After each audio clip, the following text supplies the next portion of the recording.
Assalamualaikum warahmatullahi wabarakatuh. Jumpa lagi dengan saya di channel Kang Hayat. Simak terus.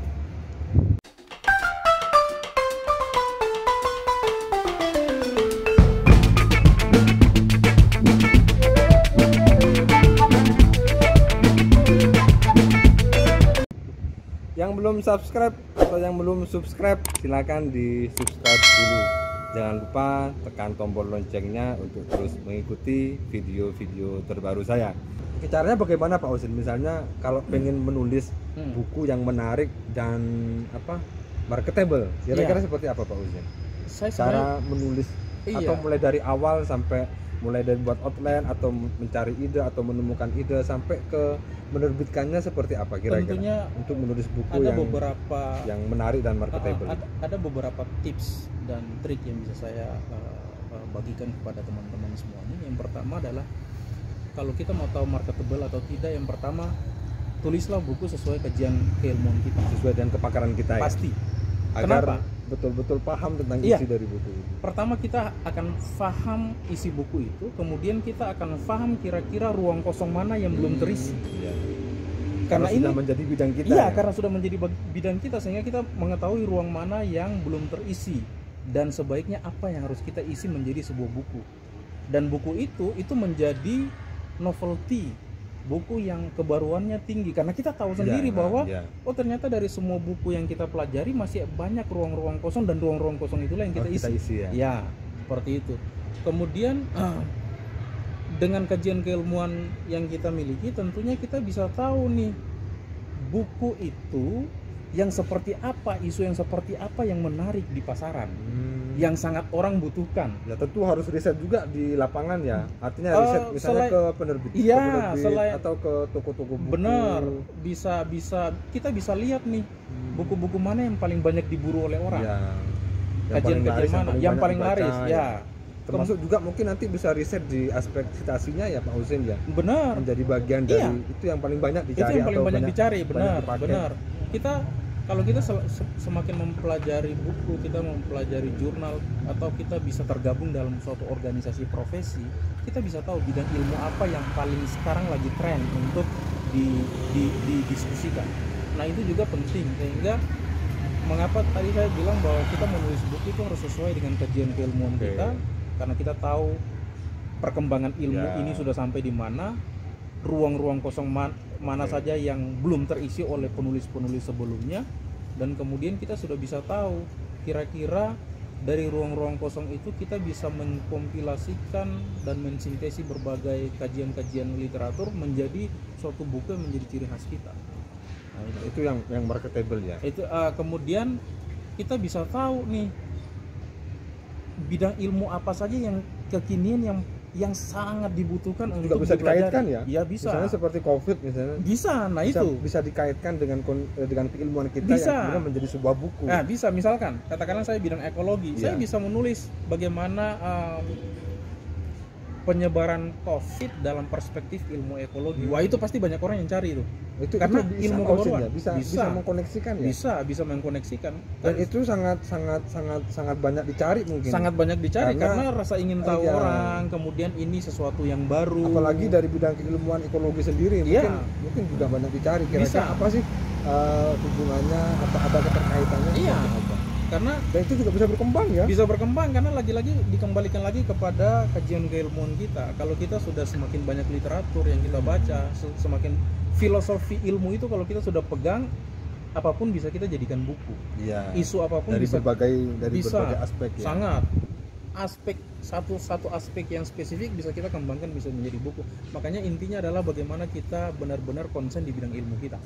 Kalau kita konsen di bidang ilmu kita, insya Allah kita bisa banyak menghasilkan buku dari isu-isu yang strategis. Sangat mudah sekali kalau sudah kita memahami tentang filosofi ilmu. Kalau kita sudah pegang dari segala penjuru, dari segala mata angin, sebenarnya ilmu itu sebenarnya kan dari satu titik menjadi banyak titik dan kemudian berkembang menjadi titik-titik yang lain ya. Bahkan kita bisa menggabungkan antara ilmu eksakta dengan ilmu sosial, tergantung bagaimana kacamata kita untuk membahas.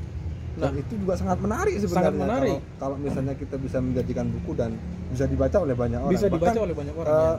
beberapa tahun yang lalu itu juga banyak misalnya menghubungkan antara agama dengan sains, Ya. kemudian sains dengan eksakta dengan sosial Ya, dan lain sebagainya. karena memang itu isu yang Iya. selalu dibicarakan. Selalu orang menganggap mempertentangkan antara Ya, ilmu dan dan itu agama. menarik itu. Nah, itu menarik. Apalagi dalam perspektif hari ini misalnya. Benar. Dengan perkembangan teknologi yang Iya. begitu luar biasa, Iya. itu juga bisa menjadi bagian isu yang bisa Benar. kita tulis ya. Iya. Makanya intinya sesuai dengan kepakaran kita, dan tentunya kita harus memang juga banyak punya pengalaman, banyak mengkaji-kaji literatur. Membaca Semakin itu banyak ya. membaca, semakin terbuka konsep berpikir kita karena semakin luas pengetahuan yang kita miliki. Selain membaca apa Pak Uzain? Untuk bisa menghasilkan sebuah buku, selain membaca kemudian sesuai dan bidang keilmuan, kira-kira apa Ya. Pak Uzain yang bisa kita sampaikan kepada teman-teman semua agar bisa menjadi inspirasi, Iya, sebenarnya hal yang terpenting adalah kita harus berani untuk memulai. berani memulai ya. Percuma kalau kita banyak Membaca, teori karena tentang menulis. banyak orang membaca itu juga belum tentu bisa menulis atau Iya. mau menulis. Kalau saya begini, pengalaman saya pribadi, kalau kadang saya berbaring begitu, lalu ada ide yang saya dapatkan, Iya. tiba-tiba muncul, saya langsung catat. Catat ya. Karena kenapa? Saya takut jangan sampai hilang. Karena biasanya begitu. Iya. Kalau sudah ada ide muncul kemudian kita biarkan dan abai, itu hilang. 1 menit 5 menit Iya, hilang pasti. sudah. Walaupun kita mau mencoba mengingat kembali. Pasti. nggak akan kembali. Makanya biasanya saya catat. Saya catat poin-poin. Oh, ternyata ini ya yang bisa dihubungkan per bab itu, saya catat. Saya catat dulu. Jadi Permasalahan memang kemana-mana harus bawa buku catatan ya, atau minimal di HP. minimal ya? HP. Di HP. Karena kalau memang kita sudah punya pengalaman begitu, karena kadang inspirasi itu dia muncul. Iya, karena Dia memang muncul. pesannya Sayyidina Ali juga Iya, begitu kan. Benar. Jadi ilmu itu harus diikat agar tidak agar tidak lari. Tidak lari. Maka Benar. untuk mengikatnya dengan cara menuliskan. Menulis, iya. Dan Maka ilmu pengetahuan itu tidak akan pernah ada Benar, kalau benar. tidak ada yang mau menuliskannya. Iya. Oleh karena itu tugas kita sebagai akademisi, sebagai guru, sebagai dosen tentunya harus produktif dan Benar. ya mencoba untuk terus menggali atau menangkap dari Dan- ilmu yang kita miliki. Dan yang penting menjadi segera sebuah- memulai menulis. ya. Segera memulai Segera. menulis. Jangan Kan hanya berangan-angan pengen satu nulis. buku. Karena banyak orang saya pengen menjadi penulis, saya Iya, pengen kepingin nulis, begini, tapi nggak pernah konsepnya nulis. akhirnya dia ribet sendiri di kepalanya. Padahal buku yang setebal 600 halaman kan dimulai dari satu titik. Betul, dari satu halaman. Satu berarti. halaman, satu huruf. Iya, iya. Dimulai saja, karena tentunya nanti akan ada perubahan-perubahan. Karena yakinlah bahwa pada saat kita lagi menulis, inspirasi itu pasti akan datang dengan Datang sendirinya, dan sendiri. kita akan terus menulis, inspirasi itu akan datang. Kalau kita tidak menulis, inspirasi tidak akan keluar. Dan mandek di sini aja. Mandek. Nah, akhirnya meluber kemana-mana Karena ya. sudah full. Jadi kalau kita mencoba menulis itu kan sebenarnya kita mencoba untuk mengalirkan ilmu itu supaya dia teraliri di media yang lain, sehingga inspirasi itu akan masuk terus. Kalau kita tidak pernah menulis, inspirasi dia tertumpuk, maka tidak akan pernah masuk lagi sebenarnya. Kan Karena begitu. sudah penuh ya. Karena sudah penuh. Atau bisa meluber kemana-mana. Iya, gitu. harus cari tempat pengeluaran dulu. Jadi ada pemasukan, ada pengeluaran ini. Berarti simbiosis mutualisme ya. Harus seperti itu. Makanya orang tidak akan bisa menulis kalau dia tidak pernah mau memulainya. Mulai menulis ya. Kan 1000 langkah ke depan itu kan Iya. dimulai dari satu langkah. Orang yang sudah mulai juga kadang-kala ya misalnya terhambat di tengah jalan itu juga butuh sebuah motivasi. Mungkin ada motivasi lain Pak Uzin selain misalnya berani memulai. Iya, sebenarnya Setelah misalnya kita menulis, oke lah kita mulai menulis, kemudian banyak tantangan dan rintangan, kadang misalnya mengalami kebosanan, kadang kejenuhan di dalam menulis. Kira-kira ada enggak maksudnya waktu-waktu tertentu atau situasi tertentu kapan harus menulis? iya. Bagaimana menulisnya misalnya? Iya, kejenuhan itu manusiawi. Ya. Pasti semua di antara kita semuanya pasti ada masa-masa di mana kita mendapatkan masa yang jenuh, yang kemudian kita mau menulis pun tidak bisa. Tapi tentunya ada masa-masa di mana inspirasi kita juga Kalau banyak. Pak Uzin misalnya tiap hari menulis ya Pak Uzin ya? Saya tidak juga, Tidak tapi juga ya? kadang kalau memang ada waktu Ya. senggang dan kemudian inspirasi itu lagi Menulis ada, ya? saya pasti menulis. Berarti yang paling penting adalah berani memulai menulis itu ya. Kita berani memulai menulis, dan pada saat ada inspirasi dan ada waktu senggang yang sangat cocok dengan suasana hati Ya. kita lagi bagus untuk bisa menulis, maka menulislah. Karena itulah inspirasi terbaik pasti akan keluar. Berarti jangan ditunggu-tunggu lagi ya. Jangan tunggu. Jangan ditunda-tunda lagi. Jangan berarti ya? ditunda-tunda. Oke, kita satu hari kita harus berpikir satu hari misalkan 2 paragraf minimal. Bayangkan kalau kali Kali 10. sampai dengan 10 atau sebulan itu sudah berapa Sudah 20 paragraf. paragraf. Iya kan, kalau kadang kita memulai memang susah, tapi kalau kita berani memulai sudah tampak satu Minimal sudah paragraf, jalan ya. maka kita akan percaya diri untuk paragraf-paragraf berikutnya. Jadi kendala teman-teman, apalagi teman-teman yang baru mau menulis, itu adalah kendalanya memulai. Memulai memang ya, karena Nah. banyak teman-teman yang pengen menulis tapi tidak pernah memulai menulis. Tidak pernah memulai menulis, padahal misalkan kita menulis itu kan nanti kita akan koreksi sendiri. Iya. Yang penting sudah ada Yang dulu. penting sudah Kalau ada. belum ada, apa yang mau dikoreksikan? Yang penting ada draftnya dulu. Ada ya. draftnya dulu. Ada draftnya dulu, baru nanti Tentu. baru mikir mau diterbitkan kemana. Mau diterbitkan kemana itu belakangan. Belakangnya Yang penting selesai berani dulu menulis. Ya, seperti itu. Kalau jadi tips saya itu yang paling penting adalah kita berani menulis. Karena begini, kita menulis pasti nanti dalam tulisan itu ada kekurangan. Kita cari literatur. Perlu direvisi. Nanti perlu ada lagi, penambahan, ya. ternyata kurang, kita cari lagi di internet. Apalagi Oke. zaman revolusi industri 4.0, kita cukup buka laptop, kita cukup buka HP dimanapun yang kita informasi di Google Scholar, di Google Scholar atau Google biasanya pasti akan muncul Banyak apa yang sekali kita ya, butuhkan. kalau Ya. pengetahuan Nah, tentang tinggal bagaimana kita Ya. selektif dan fokus arah kita seperti apa kita bisa mau menghasilkan sebuah. kalau marketable-nya di mana Pak Ozin? Untuk misalnya dari marketable-nya, nilai marketable-nya, Nilai marketable itu pertama isu kebaruannya itu. isu kebaruan novel kita Ada ya, ruang-ruang harus kosong. ada ruang-ruang kosong yang bisa Iya. kita masukin. Oke. Itu kalau isinya. Hmm. Kemudian judulnya tentunya harus Harus menarik. menarik ya. Jangan judul yang datar-datar saja. Waduh. Gimana Iya cara kan? buat judul yang menarik atau yang marketable Pak Ozin? Karena apakah harus misalnya kontroversi atau harus berlawanan dengan Kadang begitu, bisa Memang harus kontroversial begitu ya? atau berlawanan. Atau kadang memang marketable itu kita bisa ambil sebenarnya judul itu adalah intisari dari buku kita. Iya. Kita bisa buat dalam bentuk. Jadi sebenarnya yang penting tema dulu nih. Kita bikin tema besarnya apa, judul itu kan kita bisa perbaiki sendiri setelah satu buku itu utuh, sehingga dia betul-betul merepresentasikan isi. Tapi bagaimana judul itu benar-benar menarik adalah yang tidak terlalu umum, orang yang lain tidak sudah banyak buat. ditulis oleh orang. Iya, walaupun kemudian di dalam isinya juga ada Ya. juga mirip-mirip, tapi kalau bisa judulnya itu harus menarik, beda dari yang lain, dan kemudian bisa merepresentasikan isi. Karena orang itu ketika ke perpustakaan, ketika ke toko buku, biasanya kan lihat judulnya dulu Pak Lihat Ozin. judulnya. Judulnya bagus enggak? Kalau Judulnya judulnya bagus biasa-biasa aja biasanya nggak dipegang. Enggak, biasa enggak dipegang. Itu yang pertama. Jangan kan mau baca, megang aja kadang enggak. Pegang aja kadang enggak. Itu yang pertama. Bagaimana bisa menulis buku yang menarik? Karena menarik itu tentunya marketable. Iya. Rasa ingin tahu orang pasti akan ada. Kedua tadi itu kan harus sesuai keilmuan kita, Ya. sehingga kita tahu ruang-ruang kosong. Oke. Berikutnya adalah kita harus memilih penerbit yang besar. Penerbit yang besar ya. Penerbit yang Yang nasional lah. Iya, yang nasional. sudah Kenapa? anggota IKP. Iya, kenapa saya bilang di sini? Karena yang namanya penerbit besar itu mereka sudah punya strategi pemasaran yang luar biasa.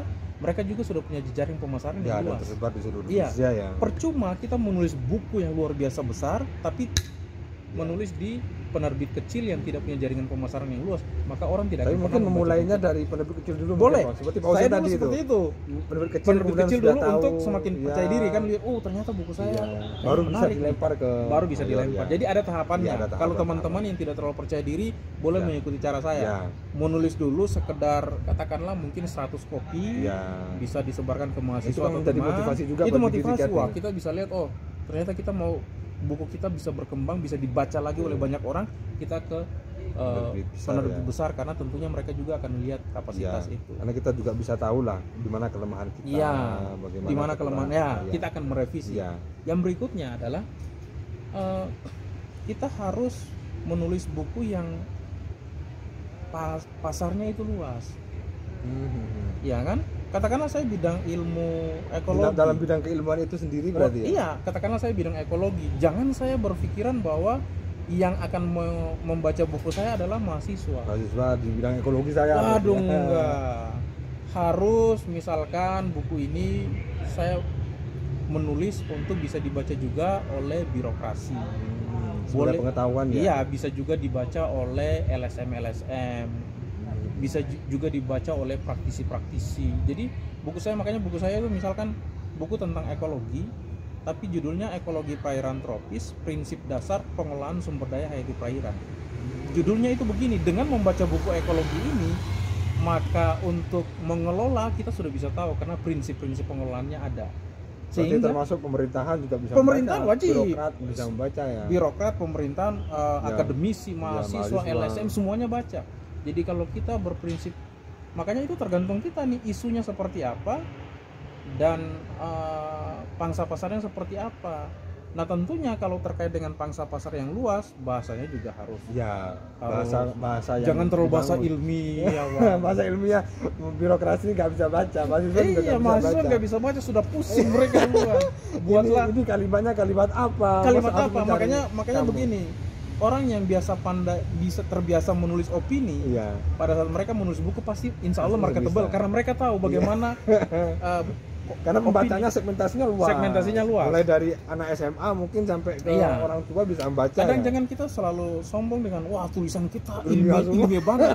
Padahal begini orang dengan nggak mau baca. angka-angka dan rumus-rumus yang Iya, tidak jelas rumus- kan. Palingan mahasiswa kita saja itu pun kita paksa untuk membeli. Tapi kalau pangsa pasarnya luas, tulisan kita renyah. Nah, Renyah menggunakan dibaca, bahasa sehari-hari ya. Kita harus bahasa berpikir komunikasi. bahwa tulisan kita bisa dibaca oleh seorang akademisi, seorang direktur, Iya. bahkan tukang parkir pun bisa baca bisa buku baca kita. ya, bisa memahami Bisa isinya. memahami isinya. Karena- Itu sudah luar biasa. Iya. Karena kan inti dari kita menulis adalah kita bagaimana membagi pengalaman kita dan memberikan apa yang kita tahu kepada orang yang bisa membacanya dan memahami. Membuat orang memahami itu kan sebenarnya tidak gampang-gampang, susah juga. Iya. Tergantung ramuan kata-kata yang Sehingga kita buat. keterbatasan sekat ilmuwan itu bisa dilepas ya, Pak Bisa Hussein. dilepas. Artinya ngomong ekologi maksudnya tidak hanya orang ekologi Oh, yang iya, bisa semua baca. orang Semua orang bisa baca. yang terkait dengan bagaimana mengelola dan memanfaatkan sumber daya alam ini, dia harus baca buku itu. Dan keilmuan kita itu bisa meluas ya, Bisa meluas. tersebar Iya, kemana-mana. iya. Jangan- bisa banyak dibaca oleh banyak orang. Ilmu kita ini sebenarnya tidak ada batasnya. Yang membatasi ini kan kita saja sebenarnya. sendiri ya. Kita sendiri kenapa? Karena kita kurang literatur. Sehingga kita Dan dibaca membatasi ya ekologi ekologi, saja. iya. Padahal Sehingga tidak menyebar kemana-mana. iya, karena ilmu itu semuanya ada kaitannya.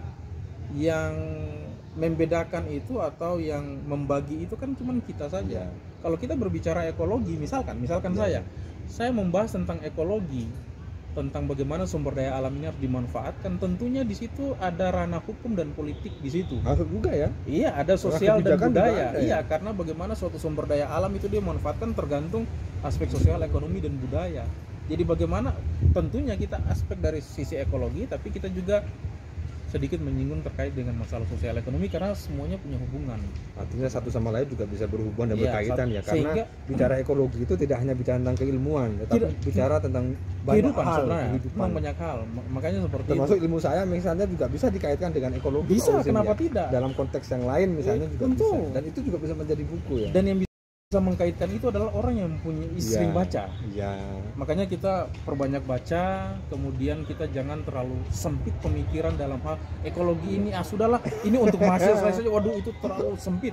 Akhirnya buku tidak marketable karena mahasiswa kita. Karena kenapa? Kajian-kajiannya tidak luas. Berarti Tidak ada yang segmentasinya harus menarik. diperluas ya. Harus tergantung kita. Paham. Karena begini loh. Penerbit besar itu mereka bukan lihat dari konten tulisan sesuai dengan bidang keilmuan yang baik, tapi mereka juga bisa melihat apakah pasarnya ini Ya, pasarnya untuk apa segmentasinya. saja. Karena Iya, mereka punya tim sendiri untuk riset pasar. bisa riset pasar, mereka tahu. Akhirnya Iya. mereka merekomendasikan Ini menarik buku, atau tidak. buku ini wajib kita terbitkan karena pangsa pasarnya Iya. luas, kajiannya juga bisa banyak orang yang bisa membacanya. Di penerbit nasional, penerbit besar itu biasanya memang punya tim Iya, pasar, Pak Udi. benar, Jadi benar. misalnya, oh buku ini yang banyak dicari oleh Iya. orang. Oh buku ini banyak dibaca oleh Iya, mahasiswa. benar. Oh buku ini misalnya yang paling banyak menarik pembeli misalnya. Iya, Karena benar, mereka benar. sudah punya data sendiri. Punya data sendiri. Dan memang Ya. kita harus menyesuaikan dengan harus kebutuhan pasar. sama ya. dengan misalkan Pak Hayat buat buku tentang misalkan bidang administrasi, tentunya kan bukan saja Betul. mahasiswa administrasi, Betul. tapi juga orang di perusahaan, Ya. orang di ASN Ya. membacanya dan yang lain-lain Dan kan. semua termasuk misalnya di akademisi, Akademi di semuanya. LSM, Iya, di semuanya. praktisi itu Nah, juga itu. bisa masuk. Nah, Karena itu memang betul. semakin besar atau semakin luas pangsa pasarnya, maka buku itu akan semakin menarik, Iya, akan semakin luas. dan tentunya marketable. Ya betul. Pada saat sudah marketable sudah nggak Iya. usah lagi harap royalti, pasti dia mengalir Sendiri. itu, mengalir. Jadi yang pertama yang kita pikirkan jangan royalti duluan, tapi kita berpikir marketable, karena dengan marketable insya Allah kajian keilmuan kita, apa yang kita buat itu semua orang bisa baca dan marketable, royalti pasti akan kita dapatkan. Oke, terima kasih Pak Siap. Husin, sangat bermanfaat sekali bincang-bincang Sama-sama. kita hari ini. Semoga menjadi inspirasi bagi teman-teman yang lain, terutama bagi dosen, bagi guru, bagi teman-teman praktisi atau akademisi yang lain. Siap. Silakan bisa ya mengambil hikmah dari pengalaman Pak Husin, dari pengalaman saya. Ternyata menulis buku itu memang mudah, Mudah. ketika kita sudah memegang filsafat atau Filosofi filosofi ilmunya, ilmu ya. dari setiap ilmu yang kita Ya, miliki. benar. Terima kasih, semoga bermanfaat. Assalamualaikum warahmatullahi wabarakatuh. Waalaikumsalam warahmatullahi Terima kasih Pak Husin, sukses. wabarakatuh.